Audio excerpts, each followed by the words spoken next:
Hi there. Hope you're having a lovely day so far. With the many changes that COVID-19 has actually brought into our lives, have you ever thought to yourself, is there something that I can be doing to help boost my children's physical and mental health? I think a lot of parents have probably asked themselves this question at the time. Now, for the most of us, we actually know that stress reduces our immunity, which means during this highly stressful time, we need to be supplementing our diets with even more nutrient-dense foods to help keep us all, the whole family, as healthy as possible and be building our immune systems. Now, we all know that when life gets busy and stressful, it just may be easier to turn to less healthy eating options as a more painless option for dinner to be ready in just an instant. Especially now too, when supermarket shelves are not always stocking what we want to buy and what we need, we may tend to go for, I guess, the fast food equivalent option at home when cooking dinner, and understanding that we've all got additional pressures on us at the moment, financial, with working from home and having the kids home in isolation.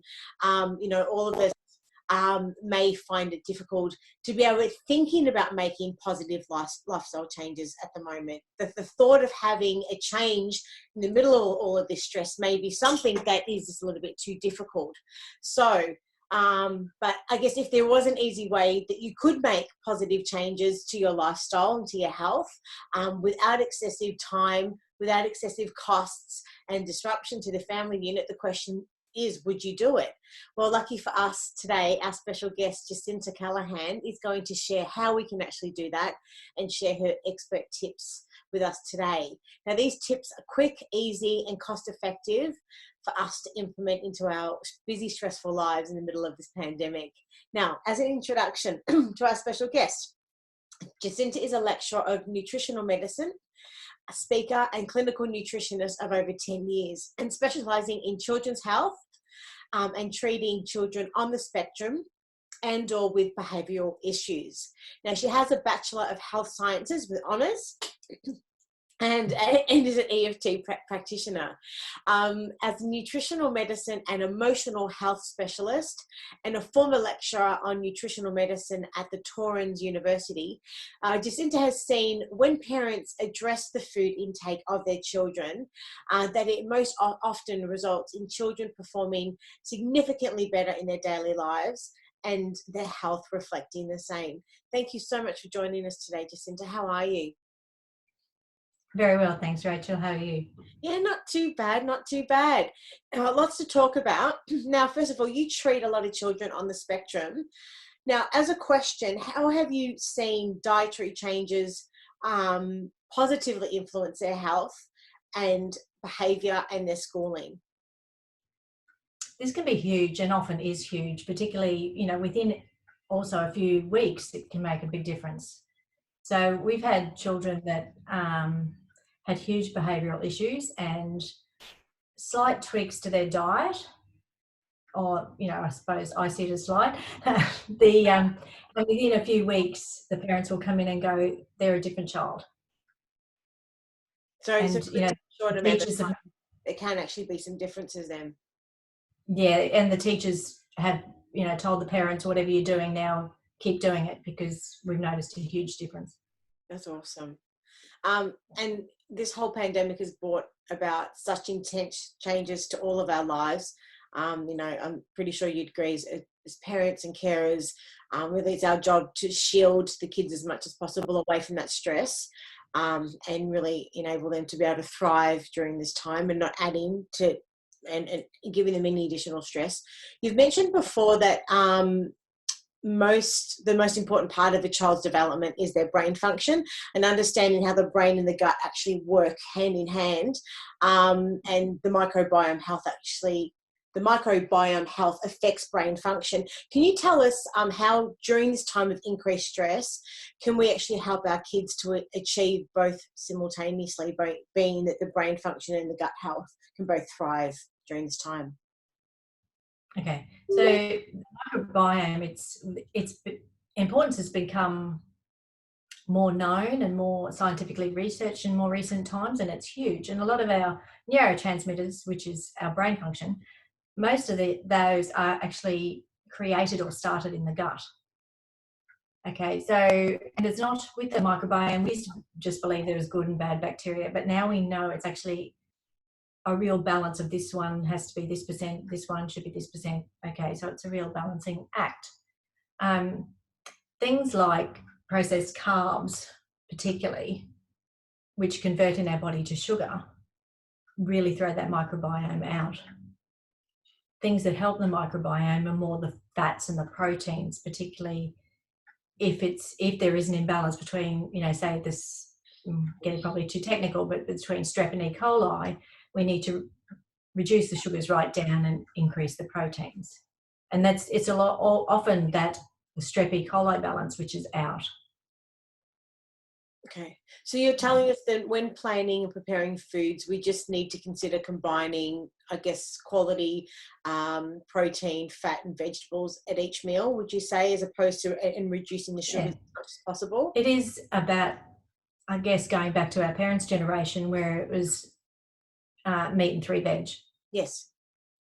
It is. It is as simple as that, really. And the meat being any sort of meat or protein. Okay, so we reduce the sugars, but what about veggies? And we all know the kids don't like them. What's your advice about parents stressing about the amount of vegetables the kids are eating at the moment? A few better than none. Yeah. I wouldn't stress. It's the combination of veggies often. So little bits of a lot is better than one. And starting them, look, even if you've got to put something on it at the start that's not ideal, to get them to say, okay, now I now like this, or I now like that, and gradually weaning the additive, whether it be sauce or mayonnaise or whatever it is, weaning them off that. Yes. Just to get them to try different things. And the other thing we do often with the kids is just put a bowl of veggies out and let them pick and choose and present them in different ways. Mm-hmm. You just mentioned about sugar, which is really quite interesting. Are there any Netflix documentaries, and for anyone that doesn't have Netflix, documentaries that they can source elsewhere that you can recommend the family watch with the kids that would make an impact on them? Yeah, during this time, particularly when they're a bit bored, it's an ideal time to, put the sugar film on or watch some of the, dare I say, Pete Evans stuff, where they talk about the effect of sugars and other things in their diet. There's also quite a good, I think it's a YouTube presentation from our parents of an autistic child, and it's called The Gluten Made Me Do It. And that shows this one child taking that out of the diet as opposed to after. And I'm not saying gluten's a problem, for every child, but it just shows the difference in diet sometimes. And have you found in your experience that watching documentaries like these can help get the messages through to kids, and in particular to teenagers, about sugar? Well, it is, because we're all either visual, auditory or kinesthetic learners. So if we watch a documentary, it shows us the different things, and we see different people talking about their experience. And particularly for teenage kids, if you can get a sports star, and one of the sports stars that does talk about this is Jason Callaghan. Now, I'm not a football fan, but he appeals to the teenage boys who are into sport, or the teenage girls who are into football.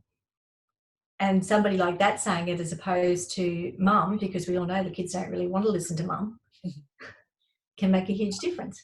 Yes. It's a good way of getting the message through to them. Well, lots to talk about. To begin with, we published your article titled Healthy, Happy, Smart Kids. Now, for someone who hasn't read the article, can you give us a quick overview of what it's about and just what inspired you to write it? All right. So what inspired me to write it is, my work with autistic kids and seeing the confusion in the parents when they come and thinking that they've been doing the right thing or doing their best, and all the misinformation out there really as to what constitutes a healthy diet. And the other thing that inspires me is seeing the change in those children a few weeks down the track. So we used to have the old food pyramid. Now we've ditched the old food pyramid, and there's a new one. I actually have it here if you want it. So it's almost a reverse. If you took the old food pyramid and tipped it upside down, that's the way we should be eating. Yes. Um, They're getting back to some of those documentaries you were talking about before. I mean, in the back of my mind, I've just been thinking there was a Pete Evans Netflix documentary. And is it a medicine in the title? Is that the one? And I just remember seeing that, as you were saying before, within a few short weeks, there can actually be changes with children on the spectrum, very much so in their behaviour. Is that something that you've experienced? Huge, yeah. One notable one for me was a family that bought their, I say it was about 9, it's a few years ago now, and they brought him in allegedly, seemingly autistic, and we made some changes to his diet. They came back a month later because they were from interstate. They came back a month later and I said, okay, what do we need to work on now? And they said absolutely nothing. It was all. So and it was within a very short time frame, really. So without the need of any medication or anything like that, it was just a dietary change, which is no other intervention needed for that particular child. Now that's not always the case, and that was just a beautiful case where it was quite, simple, really. Yes, yeah. Well, let's get stuck into these questions. Lots to talk about, as we said earlier on. Question number 1. Now, why is it important to not have excessive carbohydrates in our diet? All right. Well, carbohydrates, we talked about before, they all convert to particularly processed carbohydrates, so the breads, the pasta, etc.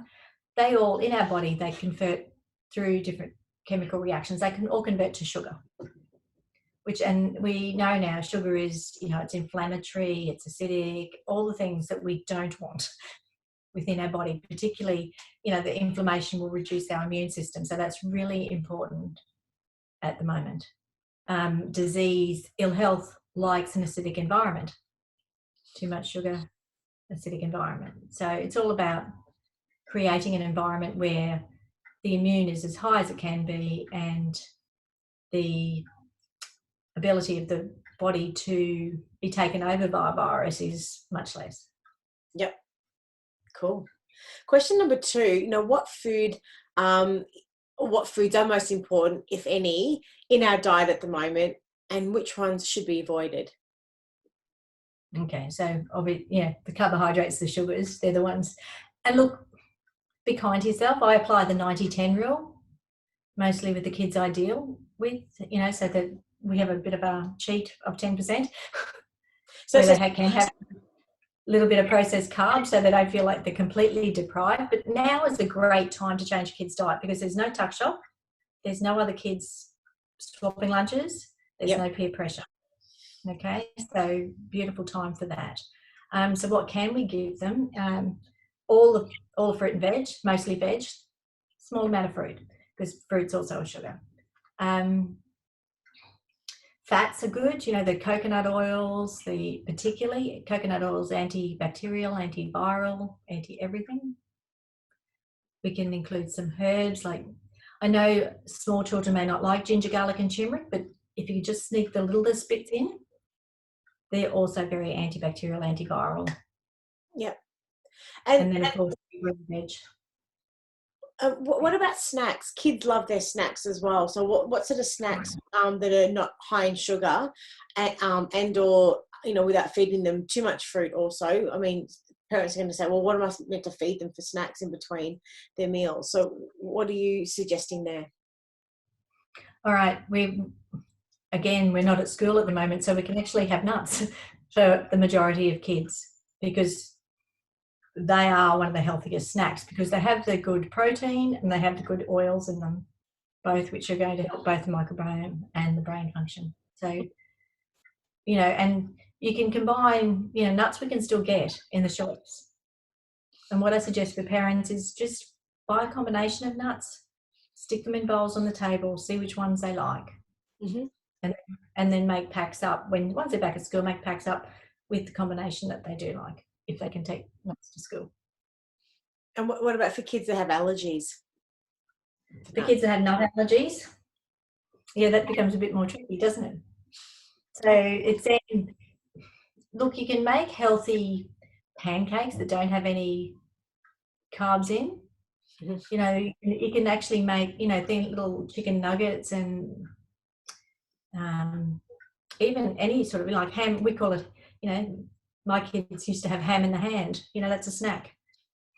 Yep. So getting away from that mindset that it has to be a carb and in a packet and whatever else. You know, even the, you know, the plain potato chip would be a lot better than a lot of the other things, because it's still a real food. It's been processed a bit, but it still comes down to being a real food. How about popcorn as a snack? That's an interesting question.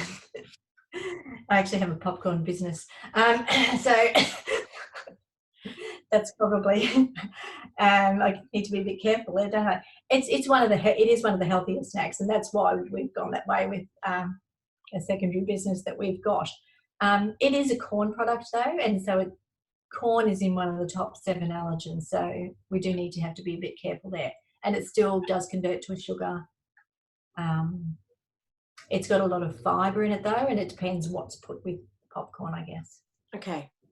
So as much as possible to reduce the sugars in the meals, and also to be considering how much sugar is actually in the snacks in between the meals also.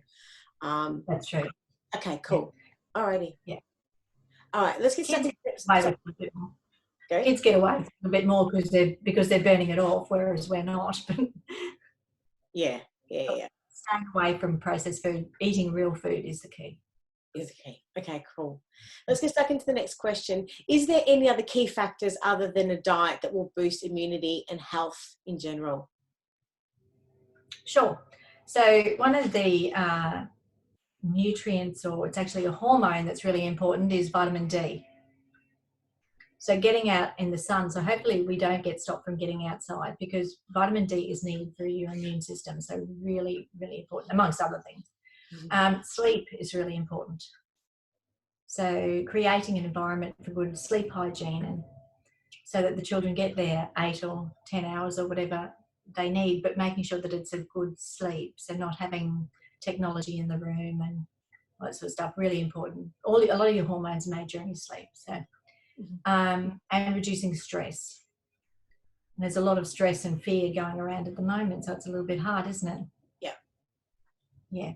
And that's where, you know, one of the things you can do for stress is actually teach you talked about emotional freedom technique, which is what we do, which is a tapping process. Yes, I do that in clinic, but yeah, you can actually teach. There's a lot of good stuff online for teaching the kids tapping. There's some tapping songs they can do in the morning, and it's really effective. They've used it in the schools overseas where they've had the shootings to reduce that stress. They've used it for PTSD. They're using it for a lot of things just to bring that stress level down. So have a look on Google, and, you know, just have a game with your kids and teach them how to tap. Yep, great. And there's lots of online courses that parents can do from home as well. There might be something that they can at least, should they do like a short course in that to understand it, or should they just be watching YouTube tutorials? What should parents do? They could just do it from a YouTube video. There's heaps of them done with parents teaching their kids how to do it. Cool. And it's one of those things, you can't go too far wrong. Well, you're not going to cause damage. It may not be as effective as, you know, getting a practitioner to do it, but it still works. Yeah. Cool. So could you just give us a bit of a recap on all of the key points that we've discussed during our chat, just to make sure that we've sort of got them all down and they're all heard, I guess. Okay. So 3 keys: eat real food. If it grows, walks, swims, that's what we're eating. As much as possible. Be kind to yourself. Use the 90-10 rule. Making sure the kids get good sleep. Making sure their amount of sugars, particularly refined sugars and processed carbs, is low, and helping them with their stress in whatever way. And, you know, that's, you know, our stress does translate to them. So also looking after our own stress levels and making sure that we're as okay as we can be and it's a difficult time for them. So maybe, you know, when the mums and dads are doing the tapping with the kids, they can also, by showing them, they're actually reducing their own cortisol level at the same time. At the same time. And Yeah. and as you suggested also, I mean, given that we've got a bit more time at home, we are, you know, looking for different entertainment and all that sort of stuff. That Netflix documentaries on sugar and that sort of stuff for kids is something that, especially for teenagers in particular, that may actually help get the message through. Would you suggest that it's a good time to be watching it then? Oh, it's a great time. I've actually excited in some ways. I've got a 9-year-old stepdaughter, and to have her homeschooling just for this short period, I wouldn't be somebody who'd do it full time. But, you know, during that time, you know, we can watch those documentaries. I can get her in the kitchen, okay? And she's not exposed to outside, you know, tuck shops and all that sort of stuff. She can learn a bit more about food during that time, and the kids can get more involved in the home preparation of the food, and maybe make some stuff up for ready back to school. Yeah, and what a great sort of activity to keep them busy and educating them at the same time about sort of snacks and meals that are, as you suggested, to be lower in sugars and to be all round with the proteins and fats and the oils and the veggies, all of the good stuff. So it's a great time for them to be learning and preparing, and a great activity to keep them busy as well while they're at home. So Yeah, that's awesome. and you know, during our busy times, we probably don't want them in the kitchen sometimes because we just want to get the job done. So things are a little bit different that way. Yeah. So overall, the benefits in actually ensuring that kids have actually got a healthy diet for children and children on the spectrum, as you've just mentioned, the changes sort of can be seen very, very quickly as well. So thank you so much for your time today. If anyone's got any other questions, whereabouts can they find you? I'm located in Brisbane and the Gold Coast, and I have a web page. It's just my name, jacintacallaghan.com. Wonderful. And we'll have that link at the bottom of the introduction paragraph. Thanks so much for your time, and hopefully we'll have the chance to chat again soon one day. Take care. Thank you, Rachel. That was great. Bye. Okay, bye.